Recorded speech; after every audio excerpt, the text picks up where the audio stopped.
Padecemos todos de uma ardente febre histórica, escreveu Friedrich Nietzsche em sua segunda consideração intempestiva, ou extemporânea, Unzeitgemäße Betrachtungen. Nesta obra, intitulada Sobre a utilidade e desvantagens da história para a vida, o jovem Nietzsche, então professor de filologia na Universidade da Basileia, argumentou que o sentido histórico de seu tempo era como uma virtude hipertrofiada. Segundo ele, o tempo moderno impulsiona a história e degrada a vida. Nietzsche está escrevendo isso na década de 1870, inflamada pela ideia da Universelle Geschichte, história universal. O filósofo se subtrai de seu tempo, como um intempestivo, para criticá-lo, apontando outras maneiras possíveis de conceber e de se relacionar com a história. Nós precisamos da história? Em que ela nos serve? Em que ela nos prejudica?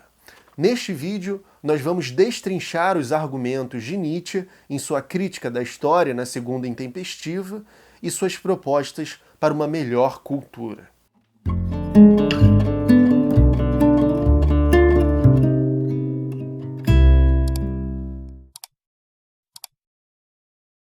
É preciso ter em mente que Nietzsche é, antes de tudo, um filósofo da cultura.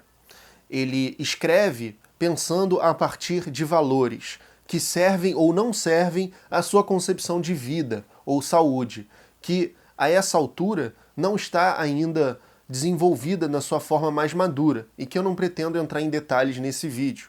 Mas, em linhas gerais, nessa obra, que é a sua segunda intempestiva, de 1874, Nietzsche já diagnosticava o homem moderno, o erudito, o homem histórico, como um homem de personalidade enfraquecida. Ele escreveu: somente na medida em que a história serve à vida, queremos servi-la. Em seu tempo, porém, ele observava essa relação invertida. A história havia se tornado um novo ídolo. Ele até chega a usar a expressão teologia disfarçada. Isso porque a mentalidade que estava em jogo era ainda aquela mentalidade medieval escatológica do catolicismo. Aquela mentalidade que projetava um fim dos tempos. Só que esse fim dos tempos religioso se transfigurou na ideia de fim da história, como vai aparecer na filosofia de Hegel. A ideia de um progresso histórico substitui a escatologia cristã.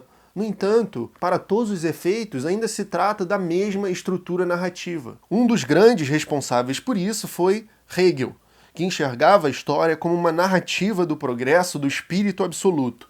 Se você quiser entender a filosofia da história de Hegel em mais detalhes, assista a esse vídeo aqui em cima no card.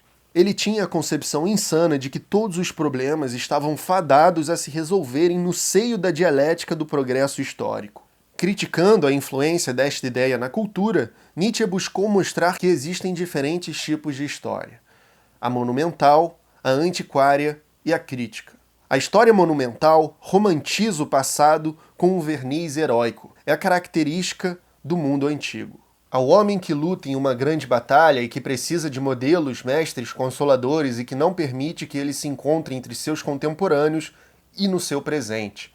É mais ou menos a maneira que uma forte tradição do classicismo alemão, como Goethe ou Schiller, olhavam para os gregos e homens da antiguidade. Aqueles homens sabiam, em seu caminho para a imortalidade e para a história monumental, trazer para a existência um riso olímpico, ou ao menos um escárnio sublime. A história antiquária busca uma neutralidade enciclopédica e promove uma passividade e uma indiferença. A história de sua cidade transforma-se para ele na história de si mesmo. Tudo torna-se antigo e passado. O sentido histórico não conserva mais a vida, mas a mumifica. Já a história crítica traz o passado diante de um tribunal e o condena. Somos o resultado de gerações anteriores. Também somos o resultado de suas aberrações, paixões e erros, mesmo de seus crimes. Não é possível se libertar totalmente desta cadeia, adverte Nietzsche.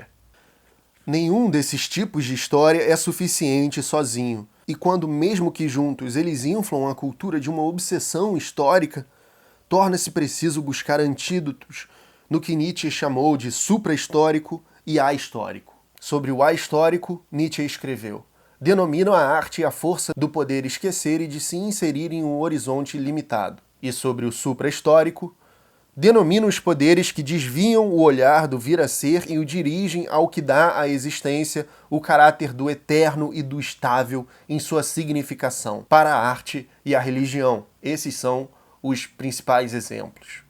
O ahistórico e o supra-histórico são os antídotos naturais contra a asfixia da vida pelo histórico, contra a doença histórica. Nietzsche aponta que o animal vive o ahistórico. Na medida em que ele consegue esquecer, ele é feliz. E que o ser humano aspira a esse esquecimento do animal. Ou deveria aspirar, pelo menos. Essa capacidade de esquecer. Para Nietzsche, a civilização grega conservava um sentido ahistórico. A moderna promoveu um sufocamento tanto da arte quanto da religião pela história, mediante o iluminismo, o positivismo e o hegelianismo. O histórico e o ahistórico são, na mesma medida, necessários para a saúde de um indivíduo, de um povo e de uma cultura. Antes de irmos para a próxima sessão, gostaria de te convidar a adquirir o curso Educação Filosófica na promoção da Black Friday, com mais de 60% de desconto por tempo limitado. Assista ao trailer, caso você não conheça a proposta do curso, e aproveite essa oportunidade. Um curso vitalício de toda a história da filosofia. Como mencionei no início, Nietzsche escreve como um intempestivo. O que é o intempestivo? Nietzsche descreve o intempestivo como aquele que atua no tempo, contra o tempo, a favor de um tempo vindouro. Ele se abstrai do seu tempo para poder criticá-lo e reivindicar um tempo de uma cultura melhor. Todo homem e todo povo precisa de um certo conhecimento do passado, ora sob a forma da história monumental, ora da antiquária, ora da crítica. Não como um grupo de puros pensadores que apenas contemplam a vida. Não como indivíduos ávidos de saber, que só se satisfazem com o saber e para os quais a ampliação do conhecimento é a própria meta. Mas sempre apenas para os fins da vida e, portanto, sob o domínio e condução suprema destes fins. Esta é a ligação natural que uma época, uma cultura, um povo deve ter com a história. Mais uma vez, a história é importante na medida em que serve à vida, e não o contrário. Não vivemos para nos tornarmos meras enciclopédias ambulantes. Nietzsche aponta 5 perigos do excesso de história em uma época. A supersaturação de uma época pela história parece ser nociva e perigosa à vida em 5 aspectos. Por meio deste excesso é gerado aquele contraste, até aqui discutido, entre interior e exterior. E com isto, a personalidade é enfraquecida. Ninguém mais ousa parecer como é. As pessoas têm um excesso de interioridade e uma falta de exterioridade. Por meio deste excesso, uma época acaba por arrogar-se a posse da mais rara virtude, a justiça, em um nível mais elevado do que qualquer outro tempo. Esse segundo perigo é muito o que já estamos vivendo hoje. Por meio deste excesso, perturbam-se os instintos do povo e dos indivíduos, assim como se impede o amadurecimento do todo. Por meio deste excesso, é semeada a todo momento a crença perniciosa na velhice da humanidade, a crença de se ser tardio e epígono, e por meio deste excesso uma época recai na perigosa disposição da ironia sobre si mesmo, e a partir daí, na disposição ainda mais perigosa do cinismo. Nesta, porém, desenvolve-se cada vez mais uma praxis astuta e egoísta, através da qual as forças vitais são inibidas e, por fim, destruídas. Nos tempos atuais, a história crítica reivindica politicamente os holofotes com seu revisionismo e cancelamento. Mas não me parece que tenhamos conseguido resgatar o ahistórico como Nietzsche gostaria. E com a inteligência artificial, a internet ou as fake news, parece que até mesmo a credibilidade da história antiquária é desafiada. O que você pensa? Deixa aqui o seu comentário, pois isso ajuda muito o canal a ganhar mais visibilidade, e por um YouTube com mais filosofia, considere compartilhar esse vídeo com o máximo de pessoas que você se sentir confortável. Leia a segunda consideração intempestiva de Nietzsche, pois é um texto muito tranquilo de ler, de apenas 100 páginas, de um Nietzsche mais ensaístico, mais acadêmico dessa sua primeira fase. Você pode adquirir o livro pelo link que está aqui na descrição e, fazendo isso, você também vai ajudar o canal. O autêntico historiador precisa ter a força para converter o que é conhecido por todos em algo inaudito.